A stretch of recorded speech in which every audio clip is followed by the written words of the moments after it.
네. 오늘 모세의 노정에 있어서 어제에는 성서를 중심 삼고 그 이야기 흐름을 대충 살펴보았습니다. 오늘은 원리 강론, 삼색 원리 강론을 중심 삼고 한번 보겠습니다. 원리 강론 페이지는 311쪽, 310쪽이 되겠습니다. 이제 메시아 강림 준비 또는 메시아 재강림 준비 시대, 여기도 나중에는 이제 원리 강론을 중심 삼고 살펴보면서 설명하는 것으로 해서 진도를 나가면 좀 도움이 되지 않겠나 이렇게 생각이 됩니다. 일단은 원리 강론을 읽어보면은 어제 우리가 했던 이야기의 내용이 어떻게 연결되는가 하는 사실을 이해할 수 있으리라 생각이 됩니다. 제2장 모세와 예수를 중심한 복귀의 섭리. 아모스 3장 7절에 주 여호와께서는 자기의 비밀을 그 종 선지자들에게 보이지 아니하시고는 결코 행하심이 없어지리라고 기록되어 있는 말씀대로 성서는 하나님의 구원 섭리에 관한 수많은 비밀을 간직하고 있다. 그러나 인간은 하나님의 섭리에 대한 원리를 몰랐기 때문에 성서를 보아도 그 숨은 뜻을 알 길이 없었다. 네, 어제 우리가 성서를 보면서 그 스토리가 어떻게 연결되고 있는가, 창세기에서부터 해서 아브람에 대한 아브람이 야곱 노정에 있어서 야곱에 있어서 그 12아들 가운데 요셉이가 먼저 애굽에 들어가서 총리 대신이 되고, 그 다음에 7년 동안의 흉년 기간에 들어서 곡식을 구하지 않고는 살 수가 없기 때문에 애굽에 곡식이 있다는 소문을 듣고 그 형제들이 먼저 곡식 구하러 가는 사건이 거기에 기록되어 있습니다. 그 사건으로 말미암아 야곱의 70 가족이 애굽으로 들어가게 되지요. 그래서 애굽에서 생활하는 삶이 시작이 됩니다.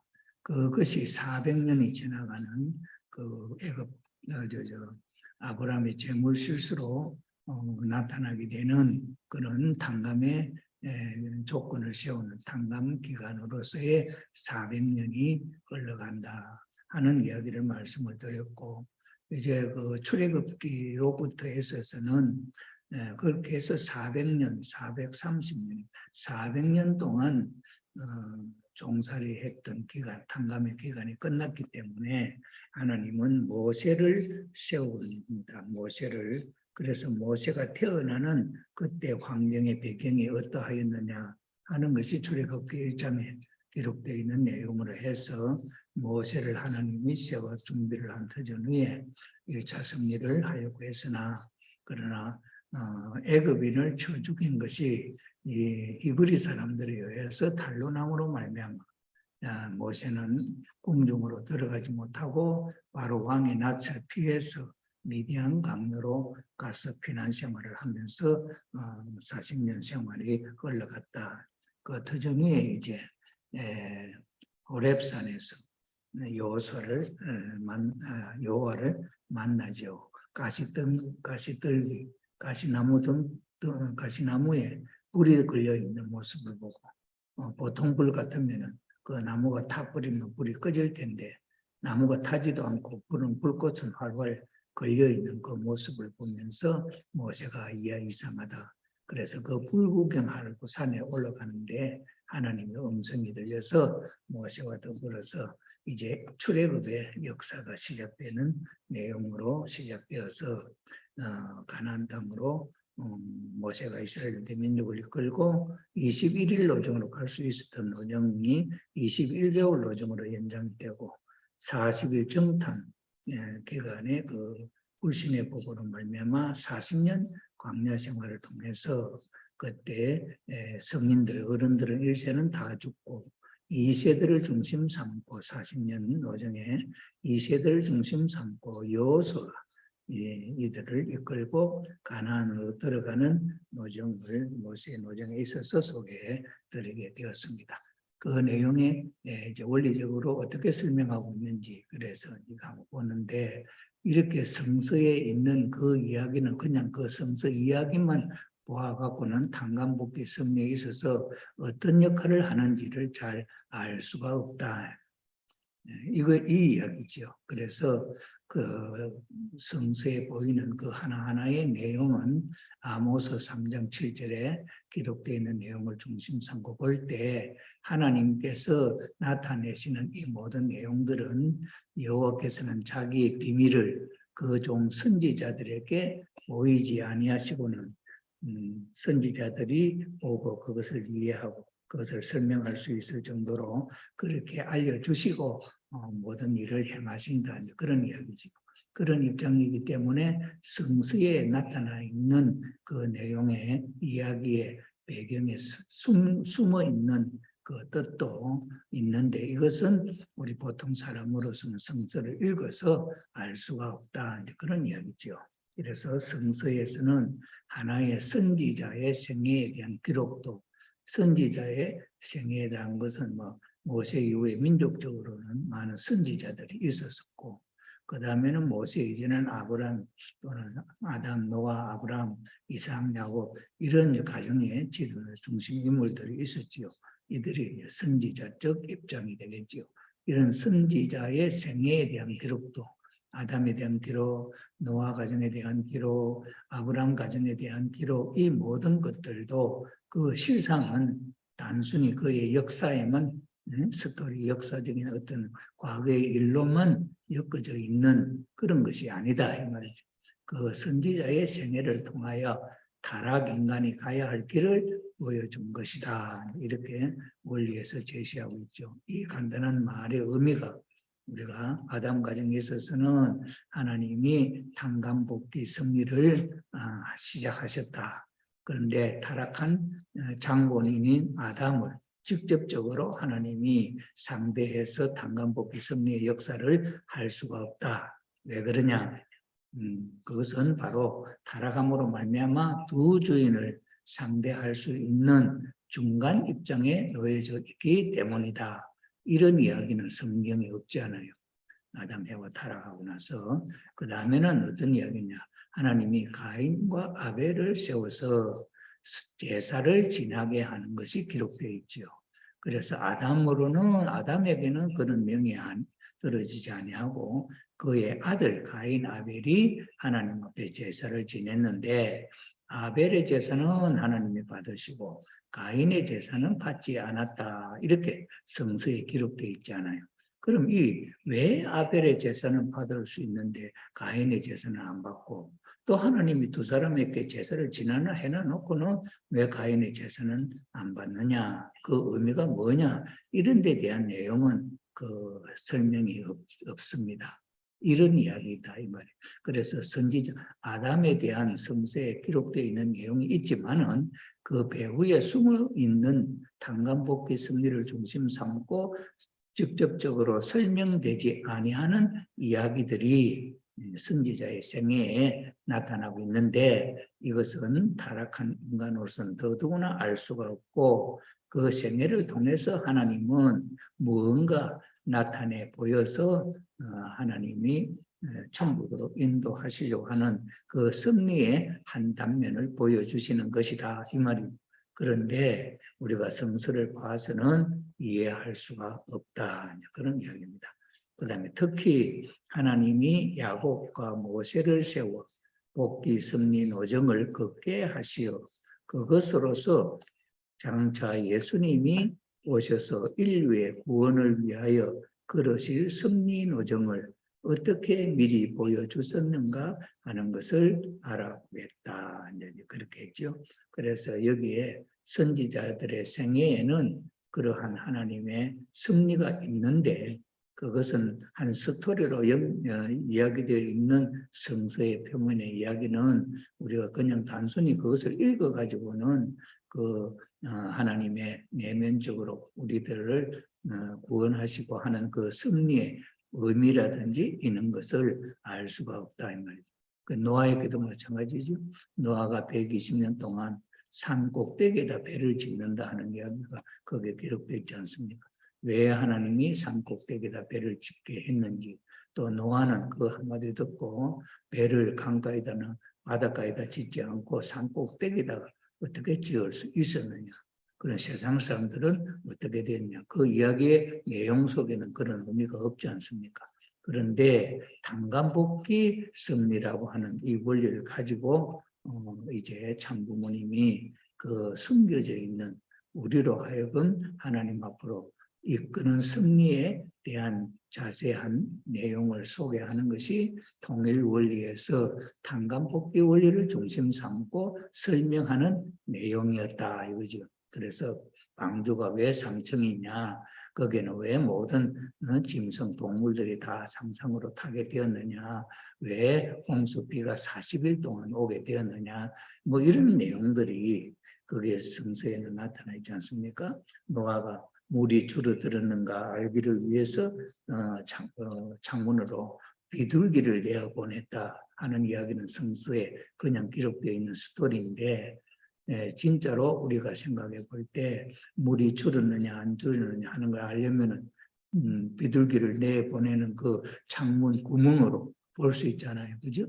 그리고 그 배가 방주가 3층으로 되어 있는데 그 3층 맨 꼭대기에 있어서 나와 볼 수 있는 여유 공간이 있지 않나요? 전체 방주 전체가 둘러싸고 있는 어떤 통제배는 아니었지 아닙니까?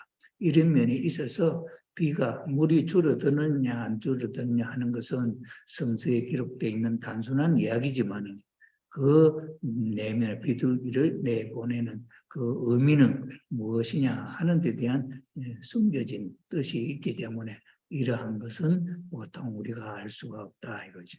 그렇기 때문에 그것을 이해하고 선지자들에게 알려주어 가지고 그 선지자들이 그걸 이해하고 다시 설명을 할 때 우리 일반 인간들은 이해하고 그것을 믿고 안 믿고 할 수 있는 길이 우리에게 있다 이런 내용이죠.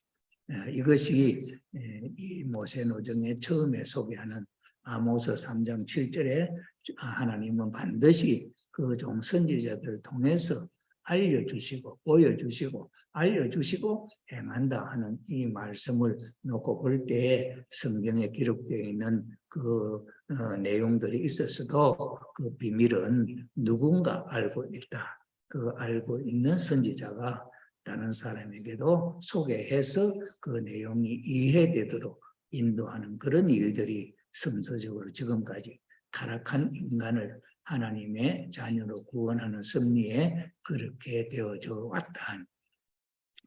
그러면 하나님이 선지자에게는 알려줄 수 있는 내용인데 왜 일반적으로 모든 사람에게 그 내용을 알게 하지 아니하시느냐? 이것은 사탄과 하나님 사이의 싸움인데 인간 빼앗기 인간을 다시 하나님은 복귀하려 하고 타락한 인간을 사탄은 자기 수하에도 주관하려고 하는 이러한 과정의 싸움에 있는 우리 입장이기 때문에 하나님이 인간을 구하는 그 모든 비밀의 내용을 노출시켜 버리면은 사탄이가 알고 더 하나님 앞으로 가지 못하도록 방해하는 일들이 있을 수 있잖아요. 우리가 예를 들어서 북한에 간첩을 보냈다. 그러면 북한에 간 간첩이 나는 남쪽에서 온 간첩이다. 그렇게 이야기할 수 있습니까? 자기 신분을 노출할 수 없잖아요.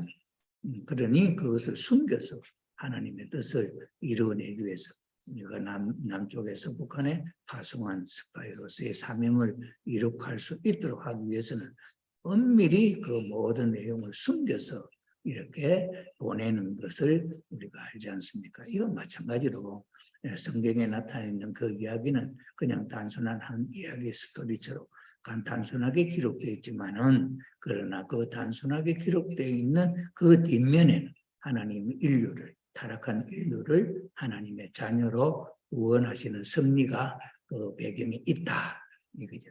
이런 내용을 우리가 이해해야 하기 때문에 이해하면은 우리는 복이 되는 것이고 그걸 모르면은 우리는 복과 관계를 맺지 못하는 것이지요. 예.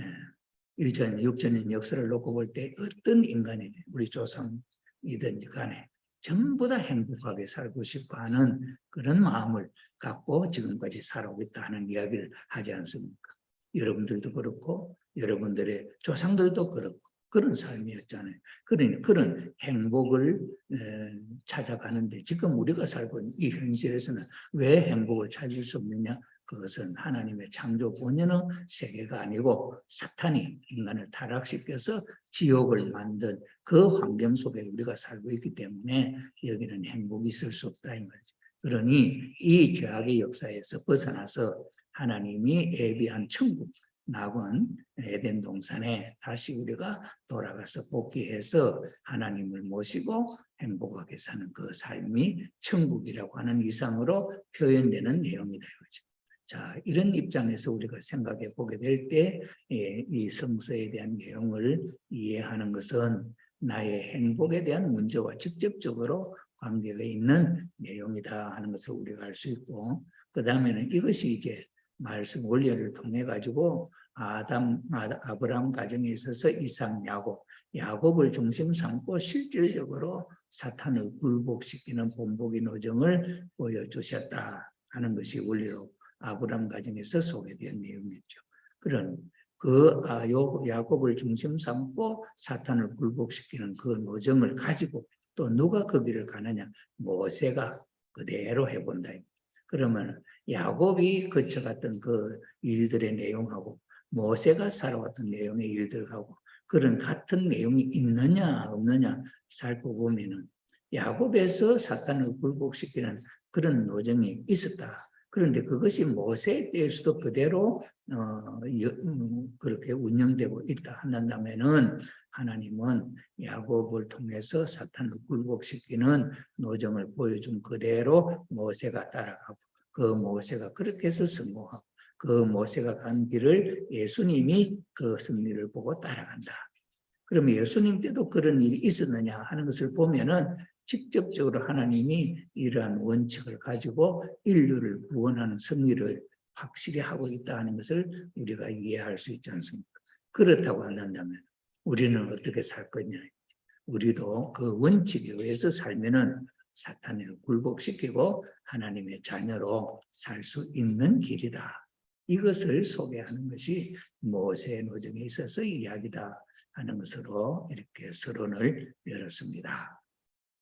1절에 사탄 굴복의 본보기 노정, 하나님이 야곱을 통해서 실제 사탄을 굴복시킨 그 내용들이 어떻게 나타났느냐 하는 것을 소개하고 그것을 우리가 확실히 이해하게 될 때 그 틀을 가지고 모세 노정을 살펴보면은 모세도 사탄을 굴복시키기 위한 민족적인 노정을 걸어가기 때문에 야곱은 가정적 노정이고 모세를 중심 삼고는 민족, 이스라엘 유대 민족을 중심 삼은 노정이기 때문에 그 범위가 가정에서 민족으로 확대되었다.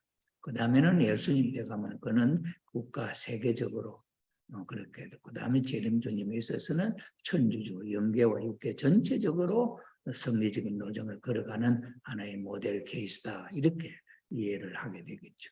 그런 것을 우리가 이해한다고 한다면은 우리의 삶, 우리 개인의 삶에 있어서도 지혜를 얻어서 우리는 고난에서 빨리 벗어날 수 있는 삶을 취할 수가 있다 하는 것을 교훈으로 찾을 수가 있겠습니다. 네, 그러면은 이제 사탄 굴복의 본보기 노정에 대해서 한번 보겠습니다. 이삭 가정을 중심한 국기 승리에 있어서 이삭은 누굽니까? 아브라함의 아들이죠. 아브라함이 100살에 얻었던 아들이고 아브라함은 아브라함 이삭 아브라함이 100살에 이삭을 낳고 130세까지 살다가 죽었지 않습니까? 그 다음에 이삭을 낳은 아브라함의 부인이 리브가입니까? 사라는 100세 이삭을 낳고 얼마 못 살아 10년인가 그래 너무 오래 못 살아서 그래 죽었다. 그러니 아브라함이 100세에 이삭을 낳았다 하는 것은 이거는 상상할 수 없는 그런 상황이지 않습니까? 그죠? 100살 될 때까지 아브라함과 그 사라에게는 자식이 없었단 말이에요. 그러니 이 자식이 없었기 때문에 사라가 자기의 몸종 하갈을 남편 아브라함에게 줘가지고 자기는 아기를 못 낳으니까 하갈이 아기를 낳으면은 아브라함의 대를 이어갈 아들로 세우겠다고 그렇게 했잖아요. 그런데 이삭하고 이스마엘하고 나이가 몇 살 차이냐니까 14살 차이인가 그렇게 돼요. 그런 입장. 그러니 이스마엘도 사라가 나이가 많아서 낳은 종을 통해서 낳은 자식이었다 하는 것을 우리가 이해할 수 있습니다. 그래서 이삭은 하나님이 아브라함의 100살에 낳은 아들인데 참 효자였지 않습니까? 아버지의 마음을 100% 이해하고 자기를 죽이려고 하는 아버지를 원망하지 않고 그의 100% 절대 복종하는 그런 효자의 모습이었다. 그러니 하나님이 사라를 통해서 100살의 아들을 줄 때는 그 아버지가 하나님 앞에 제사 지내는 실수가 있지 않습니까? 그 아버지를 대신할 수 있는 인물로 하나님이 이렇게 예비하셔서 사라와 아브라함, 특별히 사라를 믿을 수 있는 여성으로서 그래서 우리가 그 사라가 애굽 왕 바로에게 그리고 그랄 왕 아비멜렉에게 아브라함이 즉 부인으로 내어줄 때 그 사라의 마음속에는 나는 애굽 왕의 부인으로 간다 그런 생각 추호도 없고 자기의 자리가 아브라함의 부인이라고 하는 그 자리를 절대적으로 목숨을 걸고 죽을 수 있는 자리지 자기의 성을 지키기 위하여 아브라함의 부인의 자리를 지키기 위하여 뭔가 수단을 다 써서 노력을 함으로 말미암아 하나님이 그 믿음과 그 참 자기의 정체성 아브라함에 대한 부인에 대한 절대성이죠. 절대성을 자 스스로 주관해서 바로에게 가지 않고 아비멜렉에게 가지 않고 지켰기 때문에 하나님이 타락한 해와를 복귀하는 그런 큰 역할을 하는 인물이 사라였다 하는 것을 우리가 알 수 있고 그 사라의 복종을 통해서 아들 이삭을 하나님이 주셨다 하는 것은 우리들에게 참 좋은 교훈을 준다. 왜 그러냐? 하나님이 아담 해와가 타락함으로 말미암아 타락한 인간은 아담 해와도 믿을 수 없었지 않습니까? 그런데 타락한 인간 속에 있어서 조금 착하다 해서 하나님 믿어주겠냐는 거예요. 그러니 하나님이 이 중심 인물을 절대적으로 시험을 해가지고 믿을 수 있는 사람, 이런 사람으로 세웠다. 그것도 노아 가정도 한번 보죠. 노아가 산 꼭대기에다가 배를 만들어라 하는 그 이야기를 노아에게 했잖아요. 그런데 그걸 몇 년 동안 믿게 합니까? 몇 년 동안 합니까? 120년 동안 하잖아요. 120년 동안 그 배를 산 꼭대기에다 짓죠. 부인이 반대를 하고 가족이 반대를 하고 온 세상 사람들이 미쳤다고 반대하는 입장인데도 노아의 마음속에 하나님이 주신 그 명령의 말씀을 절대적으로 믿고 추호도 의심 없이 그 배를 지어냈다. 그러니 하나님이 노아를 믿을 수 있겠습니까? 없겠습니까? 그 믿음 위에 하나님이 세상 모든 인류를 다 죽여도 상관없이 노아 가족만 살면 된다 하는 믿음을 하나님이 가질 수가 있었다는 이야기죠. 이런 입장에서 볼 때 아브라함과 사라 사이에 있어서 이삭을 주신 하나님의 그 뜻을 생각해 보면은 우리의 마음에 절대적인 신앙이 있게 된다면 하나님의 축복이 우리에게 직접적으로 올 수 있다 하는 사실을 교훈으로 우리가 생각해 볼 수 있는 그런 입장이라는 것을 우리가 이해할 수 있죠. 그래서 이삭 가정을 중심한 복귀 섭리에 있어서 여기에는 실제 기대를 세우는 데 중심 인물이 누굽니까? 야곱이었죠. 에서는 가인 입장이고 야곱은 아벨 입장이었잖아요. 그죠? 그래서 야곱이 중심 인물이 되죠. 이 야곱이 아벨의 입장을 확립하여 가지고 타락성을 복귀한 강감 조건을 세우기 위하여 사탄을 굴복시켜 나아가던 전 노정은 야곱에 의한 그 상징 노정을 형상적으로 걸어야 할 모세 노정이나 또 그것을 실체적으로 걸어야 할 예수님의 노정에 대한 전형 노정이다. 이건 전자 되게 무슨 뭡니까 그 법전 뭐 이렇게 할 때 이 전자 아닙니까? 그것은 하나의 뭡니까 법칙처럼 딱 틀이 만들어져 있는 그런 모양을 말 그런 전형 노정이 그렇게 꼭 그렇게 걸어가면 그렇게 될 수 있는 답이 나올 수 있는 그런 노정이었다 이 말이죠. 자 그렇기 때문에 여기서 이제 야곱이 하나님께서 야곱을 통해서 사탄을 굴복시키는 그 본복의 노정을 보여주셨다 하는 것은 이거는 성서에는 없습니다. 성서에는 야곱이가 한날은 에서가 사냥 갔다 와서 참 배가 고파하고 그때 야곱이 뭐하고 있었느냐 엄마와 함께 부엌에서 팥죽을 끓이고 있었다. 그런데 이 형 에서가 와서 팥죽 한 그릇 달라고 하니까 너무 배가 고파가지고 팥죽 하나 달라니까 야곱이 안 준다는 거야. 뭐 어쩐다 그럼 뭐 어쩐다 나 배가 고파 정말 죽겠다 그러니 좀 주라 이래. 그러니 야곱이가 뭐랍니까? 나보고 형님이라 해라 이렇게 되어 있죠. 야곱이가 나보고 형님이라 하나. 그럼 그 성서에 있는 이야기 속에 우리는 이 이야기를 읽을 때 그냥 농담으로 생각해 볼 수 있잖아요. 동생이 나보고 형님이라 해라.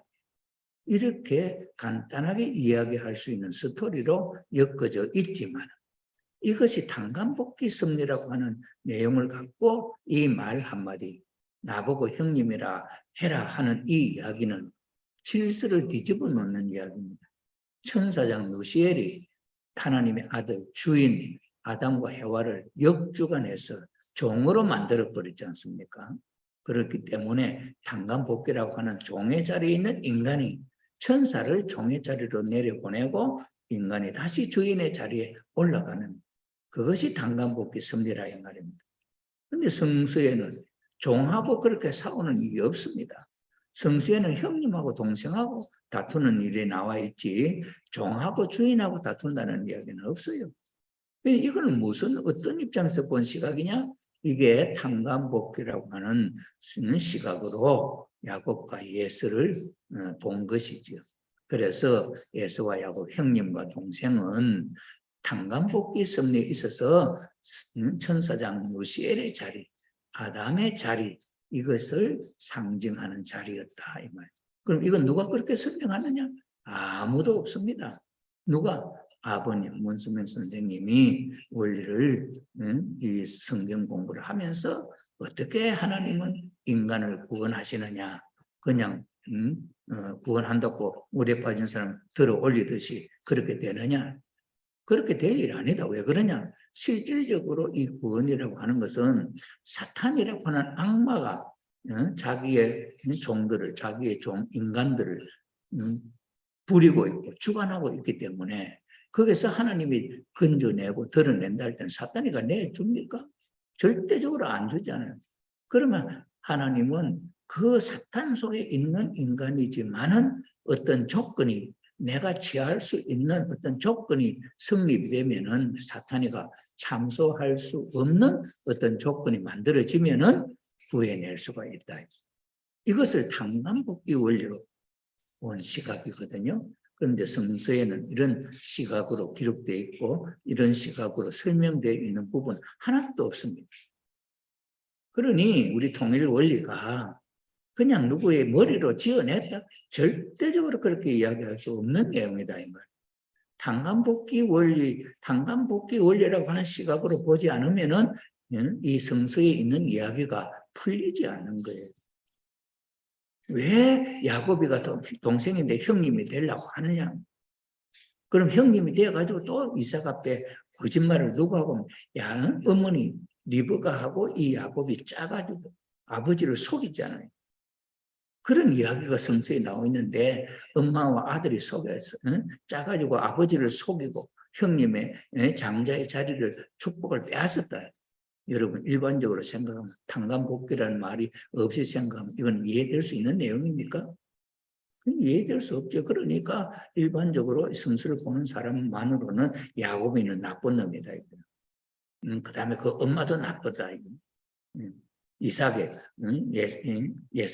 예서라고 하는 형이 장자가 있는데 그 장자가 아버지 앞에 복 받기 위해서 사냥하러 나오고 갔다 오는 사이에 이렇게 작당을 해가지고 이삭을 속여서 축복을 받아냈다. 그건 얼마나 욕할 수 있는 내용입니까? 그러나 성서에 그렇게 되지만 하나님에 있어서는 이 야곱을 욕한 데가 하나도 없습니다. 하나님은 야곱을 도와가지고 외삼촌 집에서 7년, 21년 사는 동안에 외삼촌이 야곱을 10번이나 속이잖아. 그러니 야곱이가 10번이나 라반에게 속는데 하나님이 마지막으로 7년 동안 종살이 할 때에 너가 고향에 가면은 빈털터리로 아무 재산이 없이 가면 누가 좋아하겠냐. 그러니 앞으로 7년 더 살아라. 내가 너에게 재산을 모아주게. 이렇게 이야기하잖아.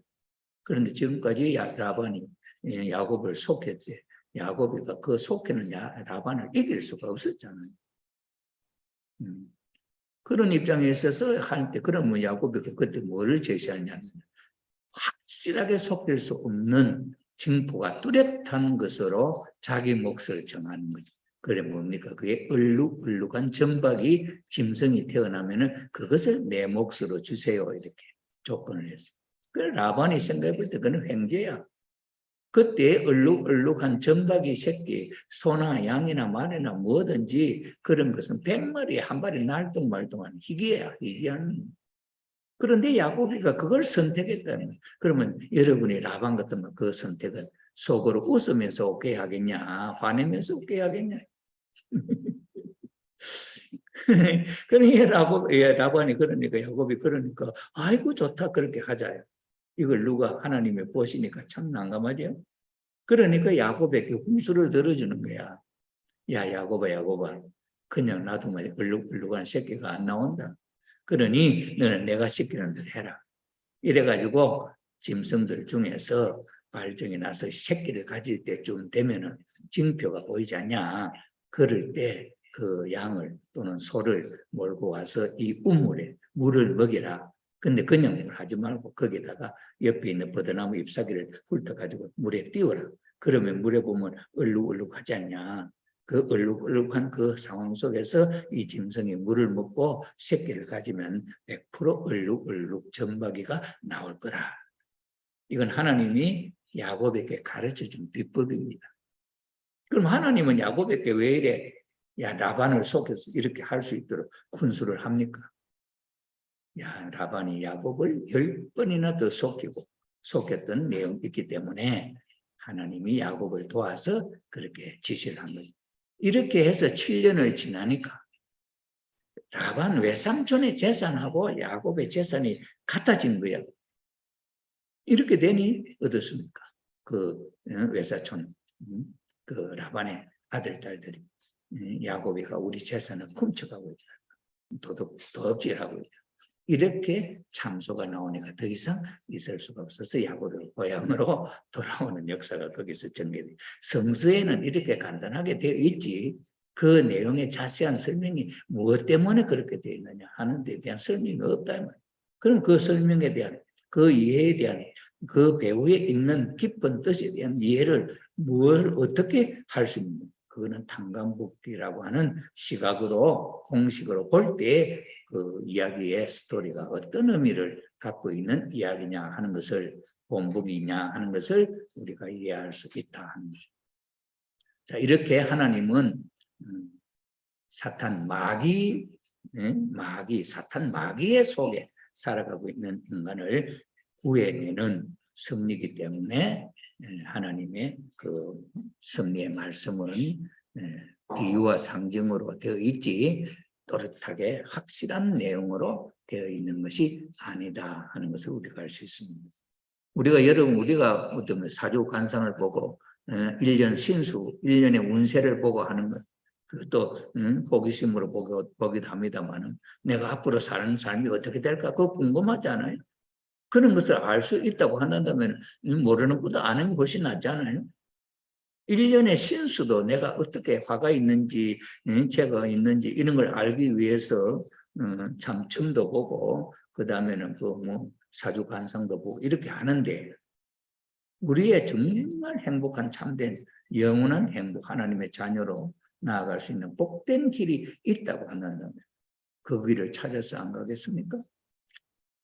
여러분의 후손들이 이 마귀 사탄의 권세 속에서 고통을 당하면서 사는 것이 그게 부모로서 받아들일 수 있는 그런 심정적 입장이냐. 이렇게 생각해 보면은 우리가 하나님의 뜻을 알고 우리가 정말 하나님 아버지를 잃어버리고 마귀 종의 사탄의 종이 되어가고 지금 우리가 살고 있는 삶이다 하는 것을 안다면은 우리는 이것을 벗어나려고 하지 않겠습니까?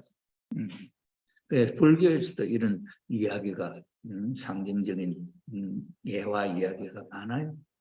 어떤 사람이 정말 훌륭한 부잣집 아들인데 어떻게 그 아버지를 잃어버리고 거지가 돼서 길거리에 얻어먹는 거지가 되어 있는 아버지가 보니 아들을 알 수 있는데 네가 내 아들이다 하면 믿지도 않을 것이고 그러니까 이 아버지는 그 아들을 이제 친절을 베풀면서 조금씩 도와주면서 자기 회사에 와서 일을 하게 하면서 일을 배우게 하고 그러면서 좀 더 잘하면 한급, 진급도 시키고 이래 가지고 나중에는 그 회사의 모든 업무를 볼 수 있는 전무의 자리를 이렇게 올려가지고 나중에는 내가 네 아버지다 이렇게 자기 표현을 해서 자기 아들을 찾아오는 그런 이야기가 불경에도 그런 이야기가 있습니다.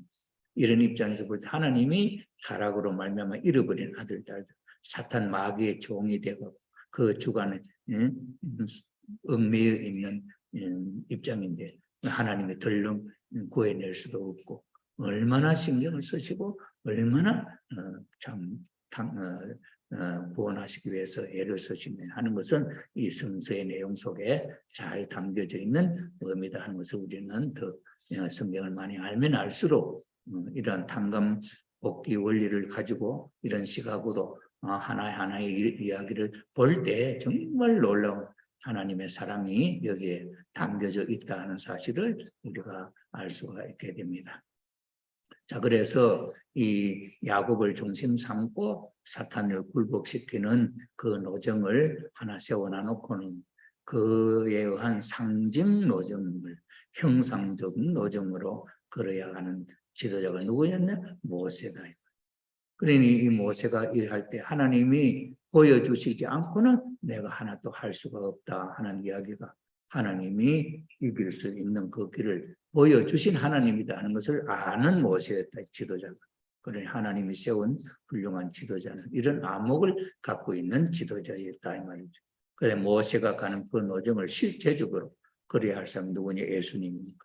이 예수님도 모세의 노정을 본보기를 해서 자기 자신의 길을 스스로 알아서 감으로 사탄을 굴복시키고 하나님의 자녀를 세울 수 있는 그런 중심자리에 갈 수 있다고 하는 사실을 알고 걸어간 분들이죠. 그러니 이 야곱의 노정이 얼마나 중요한 노정이었느냐 하는 사실을 우리가 알 수 있죠. 그래서 야곱이가 승리한 그 노정이 모델 노정이 되어서 그 노정으로 모세 노정을 이해할 수 있고 그 모세 노정을 이해함으로 예수님이 가야 할 노정을 이해할 수 있고 예수님이 가야 할 노정을 알므로써 우리는 참 부모님이 가시는 노정을 이해할 수 있다. 오늘날 우리가 헷갈리는 일들이 많은데 그것이 전형 노정에서 보여준 내용이 있느냐 없느냐 하는 것은 대단히 중요한 교훈이 아닐 수가 없다 하는 것으로서 우리가 전형 노정으로 야곱 노정도 또는 모세 노정도 예수님 노정도 그것은 바로 참부모님이 재림주님이 가실 전형 노정 그 노정은 우리가 가야 할 전형 노정이다 하는 사실로 확대해서 내 자신이 이 복귀 원리를 이해하는 것은 대단히 중요하다 하는 것을 우리가 알 수가 있죠. 그리고 이 노정은 이스라엘 민족과 전 인류가 복귀 승리의 목적을 이루기 위하여 전 인류 속에 나도 들어가 있지 않습니까? 그러니 복귀 승리의 목적을 이루기 위하여 사탄을 굴복시키면서 걸어가야 할 본복이 노정이기도 하다. 사탄을 굴복시키는. 여러분 우리 사탄이가 눈에 보입니까? 사탄은 눈에 보이는 사탄이라고 하는 존재는 눈에 안 보이지만은 그러나 그 사탄의 역할을 하는 존재는 내 주위에 전부 다 하잖아요. 나 주위에 전부 다 사탄이 왜 사탄의 굴레 속에 주관을 받고 있는 그러면서 인간들 사이에 있어서도 싸우게 만들고 분란을 일으키고 가정을 파탄시키고 하는 이런 입장에서 볼 때 가정을 파탄시키는 남편이 아내를 예를 들어서 이혼을 하게 될 때 이혼하게 되는 사유가 누구로 말미암은 원인이 누구로 말미암은 아내로 말미암을 수도 있고 남편으로 말미암을 수도 있고 그렇죠. 그럴 때 남편이 아내를 버리는 것으로 말미암 다른 여자를 아내 자리에 세우려고 하는 그 내용으로 말미암아 아내는 쫓겨나지 않나요? 이런 입장에서 볼 때 남편과 아내가 정말 행복을 빌어주는 그런 상대자 아니면 자기의 삶을 망쳐놓는 사탄이 하는 문제로서 우리가 생각해 볼 수 있는 내용이죠. 이러한 원인은 어디로부터 왔을 것이냐 하는 문제도 이 전형 노정 속에 들어있는 내용이다. 이렇게 생각하면은 이 불행을 막기 위해서는 우리는 어떻게 해야 할 것이냐 하는 새로운 길을 찾을 수 있는 눈을 뜰 수가 있다 하는 사실을 우리가 이해할 수가 있겠습니다. 그 다음에 예수님의 전형 노정으로 야곱 노정과 모세 노정을 세우신 이유 이것이 원리입니다. tan감복귀 원리 예수님의 전형론, 예수님이 앞으로 걸어갈 노정을 대신해서 야곱 노정, 모세 노정과 야곱 노정이 있게 되었다. 왜 그러냐? 그 이유가 뭐냐? 이것이 이제 진리를 찾아가는 방법으로서 질문이 아닙니까? 자, 그래서 복귀 섭리의 목적은 궁극적으로 인간 자신이 그 책임 분담으로서 사탄을 자연 굴복시키고 주관할 수 있게 됨으로써 이루어지는 것이다. 이 말은 뭐예요? 복귀 섭리의 목적은 궁극적으로 인간 자신이 우리 스스로 자신이 그의 책임 분담은 뭐예요? 에덴 동산에서 아담과 해와에게 주신 책임 분담 뭐예요? 선악과를 따먹지 말라 하는 것이죠. 그리고 절대성 자아주관 완성입니다. 이것으로서 내 책임 분담이 이루어진다. 그럼 절대성 자아주관 완성이 뭐냐? 이건 이제 뭡니까? 본체론에서 이제 나오게 되는 수로입니다. 그래서 전에는 뭡니까? 인간 책임 분담, 따먹지 말라고 하는 인간 책임 분담, 선악과를 안 따먹으면 책임 분담 되는 것이다. 이렇게 돼 있다. 그럼 선악과는 뭐냐? 성경에 나와 있는 내용인데 선악과가 뭐냐는 설명이 없잖아요. 그 선악과를 따먹고 죽었다는 거예요. 그런데 그 선악과를 따먹고 아담은 930살까지 살면서 아들, 딸 낳았다. 그럼 이게 죽는다는 이야기하고 사는 이야기가 이게 어떻게 설명되어야 되느냐 하는 문제도 이 같은 성경책 속에 하나님이 선악과를 따먹으면 정령 죽으리라 했는데 아담은 그 선악과를 따먹고 정령이 뭡니까? 진짜로 죽는단 말이에요. 진짜로 죽은 것이 아니고 진짜로 930살까지 살았다. 그럼 하나님 말씀 속에 죽는다는 말 뭐고 사는 건 뭐고 이게 뭐냐는 거지. 이거 헷갈리잖아요. 그러면 이러한 의미를 같은 말씀 스토리 속에 있는데 이걸 어떻게 해석을 하는 것입니까? 이것이 tan감복귀 원리의 시각으로 볼 때에 타락론의 시각으로 볼 때에 창조 원리의 내용을 놓고 볼 때에 잘못되게 된 내용들을 구분해내는 것이. 그러니 창조 원리가 없는데 뭘 갖고 근본을 이해할 수 있으며 그것이 없는데 타락이라고 하는 말을 무엇으로서 해결할 수 있느냐. 그러니 이 통일 원리, tan간복귀 원리의 진리의 책임, 진리를 해설하는 이 원리 강론에 제일 먼저 나오는 창조 원리예요. 창조 원리를 씌워놓고 그 법칙에 의해서 잘못된 것이 뭐냐? 타락 선악과를 따먹었다 하는 이야기가 그 다음에 나오죠. 그 선악과를 하는 것이 뭐냐? 창조 원리를 놓고 볼 때 선악과는 뭐냐 하는 이해가 풀리 나오죠.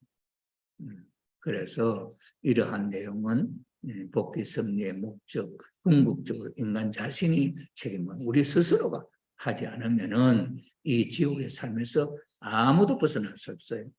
불교의 신도들도 마찬가지예요.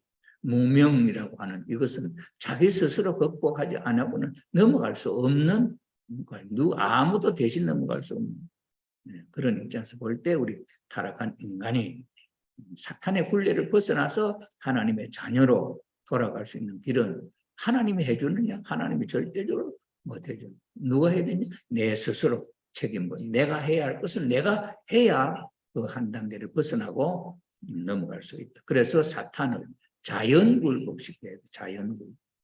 자연굴복은 뭡니까? 내가 잘못했다. 스스로 자기 자신이 잘못했다고 자복하고 그렇게 하는 거죠. 그래서 사탄이가 자연굴복을 해야 되는 거예요. 누구 앞에? 인간 앞에. 이게 쉽습니까? 지금까지 6,000년 동안 하나님과 싸웠던 사탄이가 인간 앞에 와서 내가 잘못했다 하겠냐는 거죠. 그래서 주관할 수 있게 됨으로써 이루어지는 것이 복귀 원리다. 복귀선.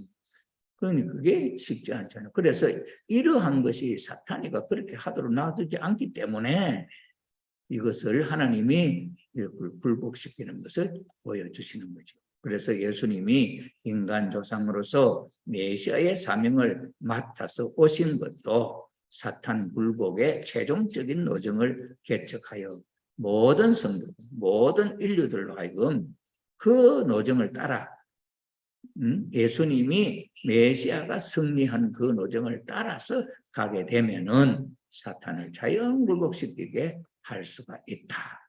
이렇게 소개를 하는 거예요. 자, 그런데 하나님께도 순종 굴복하지 않았던 사탄이 그 말이죠. 6,000년 동안 사탄이가 하나님 앞에 순종 안 했어요. 하나님과 싸우는 거예요. 그런 입장에 있는 사탄인데 인간 조상으로 오신 예수님과 성도들, 우리 인간이 우리 앞에 사탄이가 순종 굴복하지 않는 순종 굴복할 이유가 없다.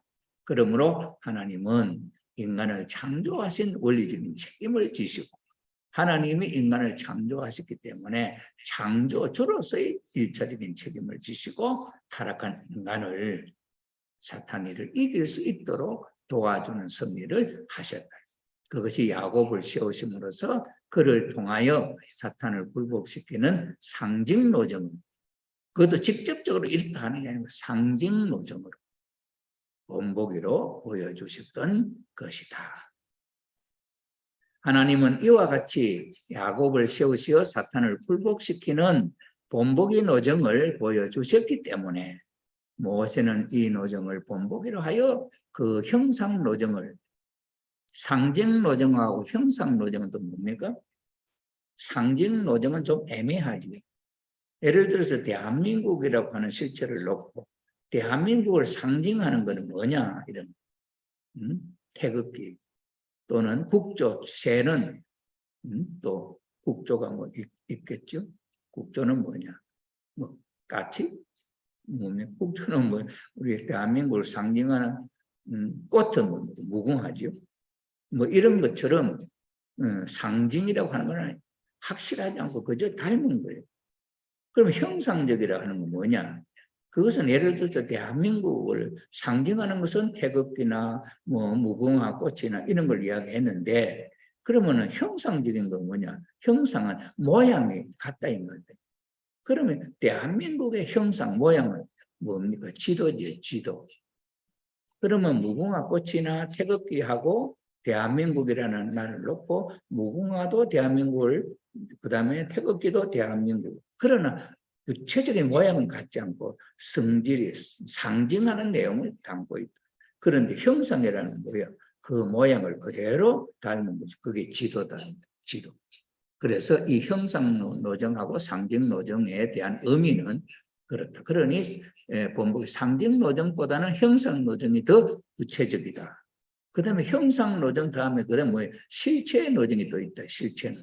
그래서 형상 노정으로 그럼으로써 사탄을 굴복시킬 수 있었다. 모세가.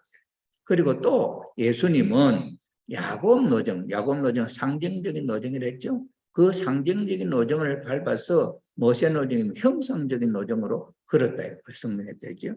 그래서 모세 노정을 본보기로 형상적인 노정을 본보기로 하여 그 실체 노정 그것을 그대로 똑같이 실제로 탕감복귀함으로써 사탄을 굴복시킬 수 있었다. 누가? 예수님. 한편 또 성도들도 그 노정을 따라 걸음으로써 사탄을 굴복시키고 주관할 수 있게 되는 것이다. 이 짧은 간단한 문장의 내용인데 여기에 담겨져 있는 행복을 찾아가는 원리가 여기 다 담겨 있다. 이렇게 볼 수 있지 않습니까? 사탄을 굴복시키고. 그럼 사탄을 굴복시키는 방법이 뭐였습니까? 아담의 가정에서 보여준 건 뭡니까? 가인 아벨 분립이었죠. 가인 아벨을 분별을 하면은 아벨은 하나님이 취할 수 있는 존재로서 직접적으로 관여할 수 있다. 그럼 하나님이 나를 직접적으로 관여할 수 있게 되려면 뭡니까? 내하고 사탄하고 갈라야 돼. 사탄하고 갈라 분별을 시켜야 돼. 그럼 노아 홍수 심판 때 뭡니까?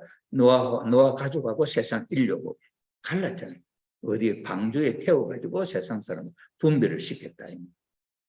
그럼 우리의 삶에 있어서 사탄을 분별하는 건 뭐겠어요? 우리가 세상적으로 밖에 나가 살다가 집에 가정에 들어올 때는 뭐 합니까? 사탄 성령을 가지고 분별을 하면 나 외 사탄 악령들이나 이 모든 인연을 다 분별시켜서 하나님의 보호권으로 들어온다. 이게 뭡니까? 원리적으로, 형상적으로, 상징적으로 보여준 실체의 삶 속에 우리가 적용하는 삶이다. 이제 그렇잖아요. 여러분 장례식에 갔다 보세요. 장례식에 가면 사탄이가 악령들이 많이 붙어요. 그걸 그냥 집에 들어와 살아보세요. 지금 그렇지 않아도 우리 속에 최소한 3,320명이라는 악령들이 붙어 있다 그러는데 또 그 인연으로 가서 또 악령들이 붙어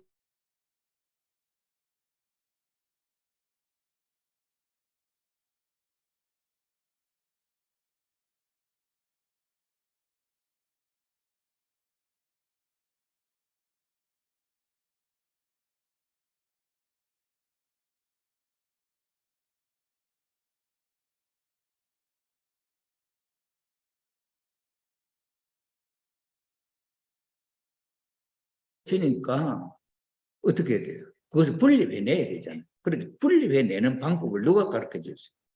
참부모님이 그 사탄을 분립할 수 있는 성령을 주셔가지고 성령 뿌리면은 사탄이 분립된다. 이걸 하나님이 누구를 통해서 참부모님을 통해서 우리에게 보여주시는 실체적으로 우리가 그렇게 하면서 내 자신을 지켜나가 하나님 앞에 가는 길이 쉬워질 수 있도록 보여주시는 도정이다. 이런 것을 우리가 생각해 보면 신앙하는 사람하고 신앙 안 하는 사람은 누가 더 행복할 것 같아요? 교회에 가려고 하는 사람하고 안 가는 사람하고 누가 더 불행하고 누가 더 행복할 것 같아요? 응? 아빠가 교회 가는 걸 싫어한다 그렇게 생각하면 아빠는 어떤 입장이고 교회 가려고 하는 우리는 어떤 입장이냐 이해가 되지 않는 거지.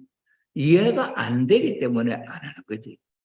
복 받을 수 있는 길이 확실히 눈에 보이면 안 할 수가 없잖아요. 그런 원리를 어떻게 배워야 수련을 통해서 원리를 배울 때 이 원리 속에 담겨져 있는 생활의 행복 원리가 여기에 사탄을 분립해서 우리는 하나님의 주관권을 하나님이 직접적으로 우리에게 복을 주실 수 있는 그런 조건을 내 스스로가 만들어낸 이게 내 책임이잖아요. 이걸 통해서 우리가 신앙생활 함으로써 내 삶이 보다 더 하나님 앞에 가까워지고 하나님이 복 주시고 하나님이 직접적으로 우리를 주관하실 수 있는 그런 입장으로 간다. 나는 무슨 행복이지 않냐. 자, 그 다음에 이제 이 노란색은 이거는 예화입니다. 이제 거기에 대해서 증거를 하나하나 붙이는 성서에 이런 것이 있다. 이 지금까지 설명한 데 대한 내용의 복이 예화가 나옵니다. 그래서 노란색은 그런 입장의 의미가 있습니다. 모세가 자기와 같은 선지자 한 사람을 하나님이 세울 것이라고 했던 말. 사도행전 3장 22절. 뭐래? 모세가 이스라엘 백성들 데리고 가는데 불신하잖아, 불신. 불신하니까 뒤에서 뭐 하늘에 불뱀이 내려와서 막 사람을 물어 죽이는 거야. 사람 무기 죽이니까 하나님이 모세께 너는 불뱀을 만들어 창고같이 달아라. 그래서 그것을 보면은 쳐다보는 사람은 불뱀한테 안 물려 죽고 산다. 이래가지고 모세가 불뱀을 창고에 매달아 놓고 자 이것을 봐라. 겁이 나가 안 쳐다보고 불법 쳐다보는 놈은 잘 물려 죽고 불뱀이 아무리 돌아다니며 잡아먹는다 해도 그 불뱀을 보고 쳐다보고 있는 사람은 안 물려 죽고 그 예다. 이런. 자, 그래서 그 선지자 모세와 같은 입장에서 모세 노정을 본보기로 하여 세계적인 가나안 복의 섭리 노정을 걸으셔야 할 예수님이 표시한 말입니다. 그 장대 끝에 달려있는 구리뱀, 모세가 만들어 세운 구리뱀. 누구를 상징했냐? 예수님을 상징했다. 예수님 십자가에 달려 돌아가셨지만은 세상 사람들이 십자가에 달려 돌아가신 예수님을 믿으면 사망에서 구원으로 이른다. 그걸 보여주셨다는 그런 이야기죠. 요한복음 5장 19절에는 아들이 아버지의 하시는 일을 보지 않고는 아무것도 스스로 할 수가 없나니 아버지께서 행하시는 그것을 아들도 그와 같이 행한다. 그러니 하나님이 사탄을 굴복시키는 것을 다 보여주신 그대로 우리가 따라하면 사탄을 이길 수 있다. 이런 이야기죠. 자, 이러한 내용이 있었죠. 그 다음에 모세는 다음에 오실 예수님의 모의자, 예수님의 그 하는 삶을 그대로 살아가는 모습을 보여준 사람이다. 이런 이야기죠. 그 다음에 두 번째 야곱 노정을 본보기로 하여 그런 모세 노정과 예수님 노정. 이걸 한번 보겠습니다. 그럼 야곱 노정을 본보기로 야곱 노정에서 야곱이 살아가면서 했던 그 하나하나의 삶의 사건이 그것이 사탄이를 굴복시키고 승리하는 하나하나의 조건이에요. 그럼 그 조건들이 무엇이 어떤 것이 있었느냐? 그것을 모세는 어떻게 그 다음에 예수님은 어떻게 그렇게 했냐? 이걸 볼 때 그렇게 했다 한다면 그게 본보기 노정으로 그렇게 해서 승리했다 이거죠. 야곱 노정은 바로 사탄을 굴복시켜 나아간 노정이다. 그리고 사탄을 굴복시키는 노정은 사탄이 침범했던 그 경로를 되돌아 나가야 하는 것이다. 그래 반대 경로로 가야 된다는 이야기죠. 이제 우리는 야곱 노정을 본보기로 하여 그런 모세 노정과 예수님 노정을 살펴보자. 첫째, 인간은 원래 따먹지 말라 하신 하나님의 말씀을 생명을 걸고 지켜야 할 것이었는데 천사장으로부터 시련을 이겨내지 못함으로써 타락하고 말았다. 그러므로 야곱이 하란에서 처자와 재물을 이끌고 가나안으로 돌아와서 메시아를 위한 기대를 복귀하여 가정적으로 가나안 복귀를 완성한 사람이 되기 위하여는 사탄과 생명을 걸고 싸우는 시련에서 승리해야 했던 것이다. 야곱이 약복강에서 천사와 생명을 걸고 싸워 승리함으로써 이스라엘이라는 이름을 받은 것은 창세기 32장 25절에 28절에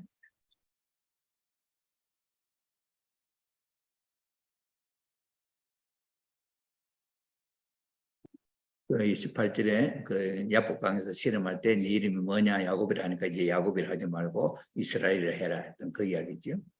여기서 사탄이 야곱은 목숨을 걸고 천사하고 싸워 승리이기 때문에 하나님은 천사를 사탄의 입장에 세워서 야곱을 시험했다.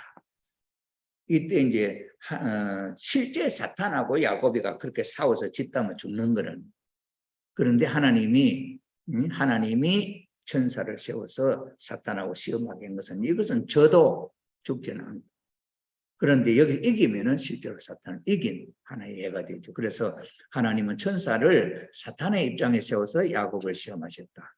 그러나 이것은 야곱을 불행하게 하려는 데 목적이 있었던 것이 아니라 그로 하여금 천사에 대한 주관성을 복귀하는 복귀하는 시련을 넘게 함으로써 아벨의 입장을 황폐하여 가정복귀 완성자로 세우기 위함이었다. 천사가 이러한 시련의 주체적인 역할을 함으로써 천사 세계도 하늘편으로 복귀되어 나아가는 것이다. 이건 대단히 중요한 하나의 내용이잖아요. 하나님이 사랑하는 인간들이 있으면 그 중심 인물이 이것을 하나님이 미리 시험을 하는 거야. 시련을 준다. 그냥 아버님이 재림주로서 세워졌을 때에 누가 아버님을 가장 많이 괴롭게 했냐? 하나님입니다. 그럼 왜 하나님이 아버님을 그렇게 시련을 마주 괴롭게 했냐? 사탄에게 이기도록 시험을 합니다. 사탄하고 직접 붙었을 때 만약에 진다면 죽는 겁니다. 그러니까 그 상황, 직접 붙었을 때 그 상황을 이기고 넘어갈 수 있는 많은 경험을 주었다. 그렇기 때문에 우리의 삶 속에 시련, 어려움이 있다. 그럼 그거는 축복이 될 수 있냐, 화가 될 수 있냐. 우리가 생각할 때, 야, 또 시련이야, 또 어려움이야, 이렇게 생각하면 그게 참 불행 같잖아요, 그죠? 그런데 그게 만약에 사탄의 조건에 잡혀 그런 시험을 당하면 죽는 거다. 그런데 하나님이 그런 시험을 통해서 사탄이가 어떤 시험이 오더라도 그걸 극복하고 이길 수 있는 능력을, 그것을 주어가지고 극복해서 나오도록 하나님 아시죠. 그러니 그 시련을 극복해서 이기고 나면은 복이 있다. 이건 한번 생각해보면 참 기가 막히게. 내가 페루에서 그 재판에 하나 있었거든. 그 사탄이가 나가 알바니아 국가 메시아다. 국가 메시아고 그다음 내 앞에 이제 엘리야적 사명하는 사람 한 사람을 그 페루 사람을 식구를 시켜갖다 내 대신 일하게 해놨다. 이러는데 이제 여기 이제 그 회사가 하나 있어. 그 회사가 돈을 잘 벌면 그 선교비를 알바니아가 투자해서 알바니아가 복귀되게 생겼단 말이에요. 그러면 사탄이가 그걸 가만히 놔두면 알바니아가 복귀되는데 이걸 방해하겠냐 놔두겠냐. 그럼 그러지 못하도록 이걸 망하게 하려는 거죠. 그래 이렇게 이런 사건이 있을 때 누가 어떤 일이 벌어지냐. 하늘편에 있는 사람이 나를 참소를 한 거예요. 사기치고 도망간다. 그래 아버님이 사기치고 도망가내면 하는 거예요. 그래 사탄하고 싸움. 그래서 내가 이건 사탄의 시험이다. 내가 알바니아 국가 메시아가 되니 메시아가 진짜 메시아냐 아니냐는 걸 시험하는 거예요. 그 예수님도 보세요. 예수님도 세리완이나 그 터전이 있을 때는 예수님 시험 안 받았잖아요. 이 터전이 무너지니까 예수님이 인간 자리에 내려와가지고 그 자기 자신의 틀을 닦아서 이제 하려고 하니까 사탄이 그 시험을 네가 진짜 메시아냐? 그러니까 뭐 처음에는 뭡니까?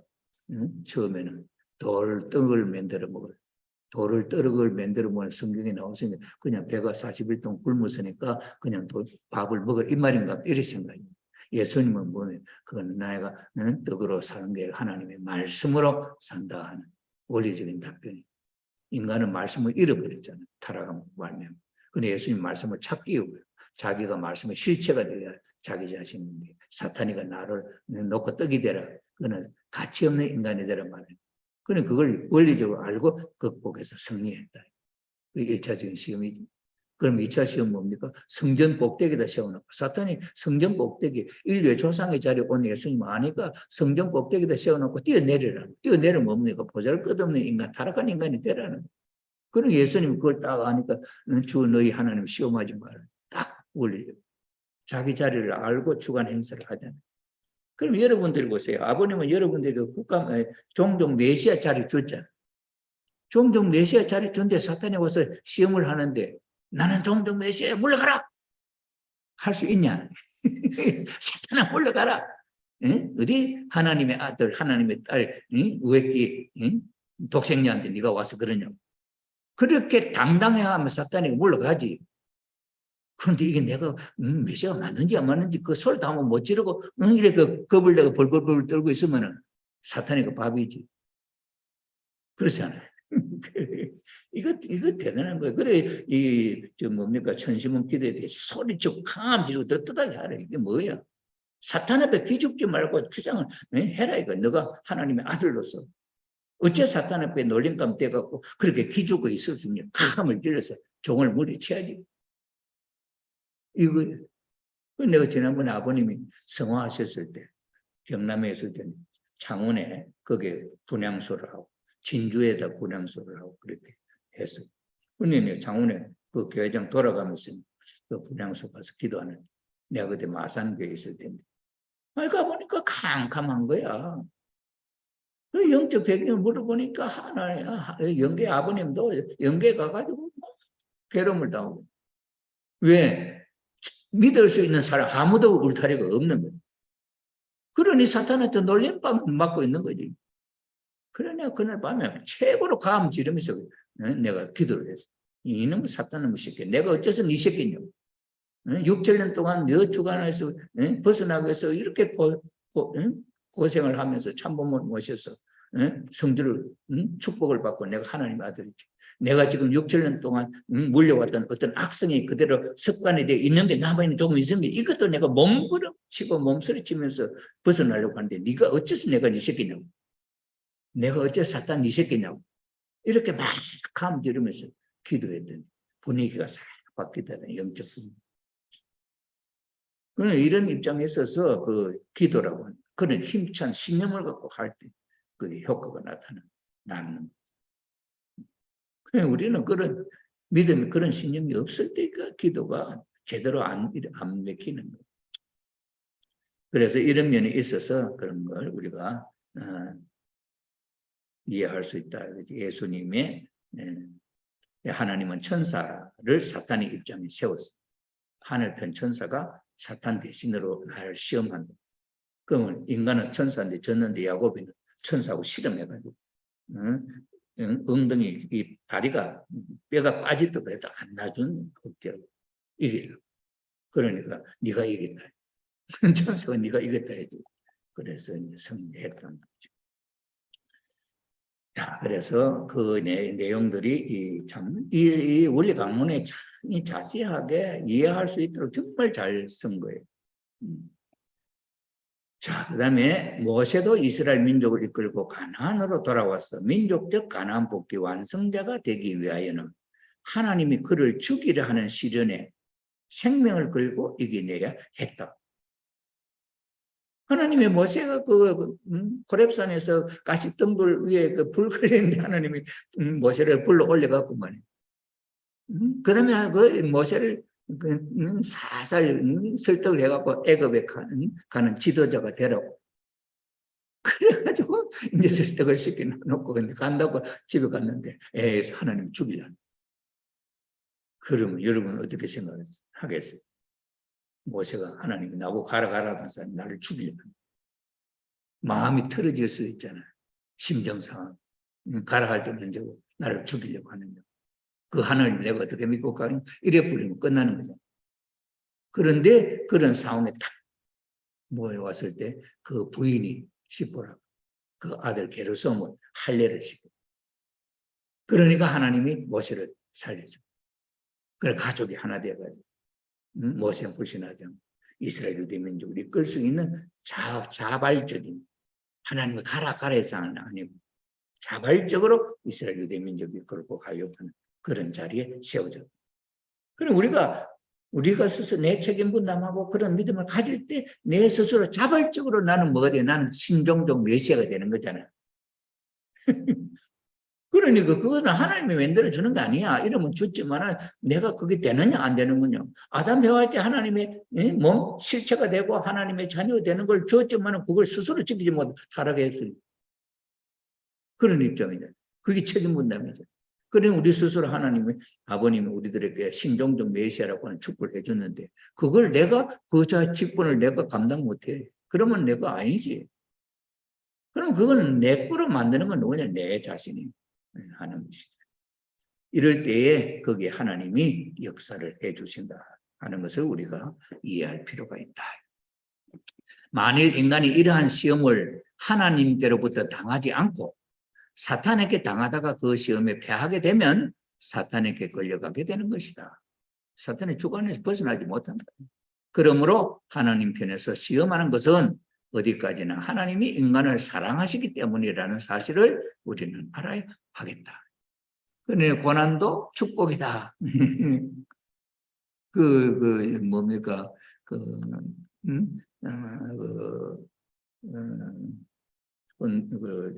홈처치 예배. 홈처치 예배에 누가 이거 썼대? 고난도. 고자가 근서가 썼나? 누가 썼던 거 썼대? 고난도 시련이 축복이다.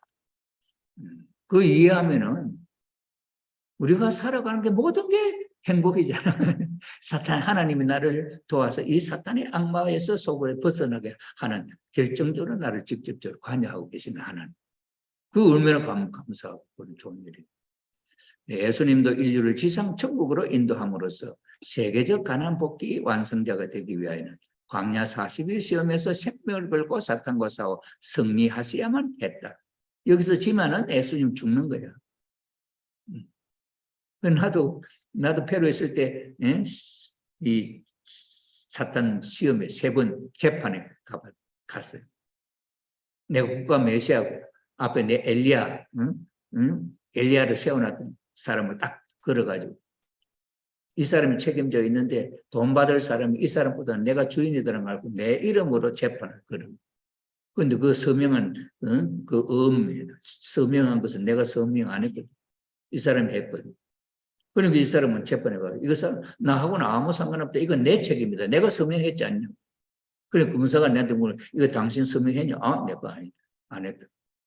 그럼 내가 안 했다는 그 사람은 내가 해서 내가 갚아야 된다고 했는데 나하고는 상관이 없다. 그러니까 그 재판에서 내가 승리하는 거지. 누구 때문에? 이 앞에서는 엘리야 때문에 승리하는. 이 엘리야가 내가 전체적인 책임 내 거다 이랬거든. 그러니까 메시아는 내가 그 화가 내한테 못 미치는. 그러니까 예수님도 마지막 겟세마네 동산에서 죽을 뻔살끔 기도하는데 베드로, 요한, 야고보 세 사람 제자 모아놓고 나아가 죽게 됐으니 너 기도 좀 해라. 갔다 왔는데 뭐 잡을고 앉아있고 졸고 앉아있고 기도 하나도 안 해. 2번이나 3번이나 하고 와서 보는데 졸고 앉아. 이제 자라. 끝났대. 그래 예수님이 십자가에 달려 죽을 수밖에 없잖아요. 아버님도 마찬가지 갬버리. 미국의 그 재판에 아버님은 미국에 안 있고 그 재판 선고는 유죄를 해갖고 났는데 아버님 안 들어가면 재판 감옥에 안 가신다는 거예요. 그래서 미국에서는 안 들어오기를 바랬다는 거예요. 아버님 말씀 읽고 보면 그래. 그런데 미국을 중심 삼고 세계 섭리를 해야 되는데 아버님 안 들어갔대? 자발적으로 걸어 들어간 거예요. 그럼 자발적으로 스스로 감옥에 간 거지. 사탄 앞에. 사탄이가 그렇게 안 되기를 더 원했는데, 그렇게 감옥으로 말미암아 어떻게 사탄은 더 많은 걸 뺏겨버리잖아요. 미국에 있는 전 목사들이 아버님을 하나 돼버려요. 이게 아버님이 아는 하나님에 대한 축복을 아는 거지. 사탄은 지지 않았지. 그래서 목숨을 걸고 사탄과 싸워 승리해야 된다. 이 이야기. 그 다음에 이제 2번째 인간의 영인체와 육과 영에 사탄이 침범하여 타락성이 생겼으므로 야곱은 이것을 벗기 위한 조건을 세워야 했다. 그러므로 야곱은 육과 영을 상징하는 떡과 팥죽을 주고 예수로부터 장자의 기업을 빼앗는 것으로서 타락성을 벗기 위한 탕감 조건을 세우는 데 있어서 아벨의 입장을 복귀하지 않으면 안 되었던 것이다. 영과 육, 사탄에게 빼앗긴 것을 다시 복귀하는 그 영과 육은 떡과 팥죽을 주고 사탄에게 빼앗겼던 장자 기업을 뺏어왔잖아요. 이게 탕감 조건이잖아요. 그렇죠? 자, 이 노정을 위하여 모세 노정에서는 이스라엘 민족에게 육과 영을 상징하는 만나와 메추리를 내려 애굽에서 나와가지고 광야길 갈 때 만나와 메추리로서 백성들을 먹이고 갔잖아요. 그 이야기. 메추리를 내려 먹여 하나님에 대한 감사와 선민의식을 강하게 함으로써 모세에게 순종하게 할 타락성을 벗기 위한 민족적 탕감 조건을 세우게 하려 했다. 근데 이스라엘 유대민족의 농사도 안 지는데 하나님의 만나 메추리를 내려주고 먹고 살도록 이끌어가는데 그게 감사한 일이잖아요. 그런데 그게 나중에는 불평불만이 돼야 만나 메추리밖에 없고 소박도 외도 없고 참외도 없고 이런 이야기 하죠. 자, 예수님이 너희 조상은 광야에서 만나를 먹었어도 죽었거니와 너희에게 이르는 인자의 살을 먹지 아니하고 인자의 피를 마시지 않으면 너희 속에 생명이 없다. 예수님은 떡과 포도주를 나눠주잖아요. 그죠? 자, 그래서 예수님과 일체되는 걸로 조건을 세우죠. 예수님도 이 노정을 본보기라 하여 그러셨다는 것을 의미하는 것이다. 이것은 모든 타락 인간들이 세례요한의 입장에 있는 예수님 신종함으로써 영유 아울러 그와 일체가 되어 타락성을 벗기 위한 세계적인 당함 조건을 세워가지고 그를 메시아로 모시는 데까지 나가지 않으면 창조 본성을 복귀할 수 없다는 것을 의미하는 것이다. 왜 하나하나가 야곱 노정 때 있었던 그 내용이 모세 때도 언급되고 예수님 때도 언급되는 것을 다 볼 수 있다. 이걸 비교해 보는 거예요. 그래서 야곱 노정이 보여준 상징적 노정이고 모세는 형상적 노정이고 예수님은 실체 노정으로서 그것이 그대로 연결되어지는 것을 우리가 본다. 그런 입장. 오늘 여기까지 강의를 하겠습니다.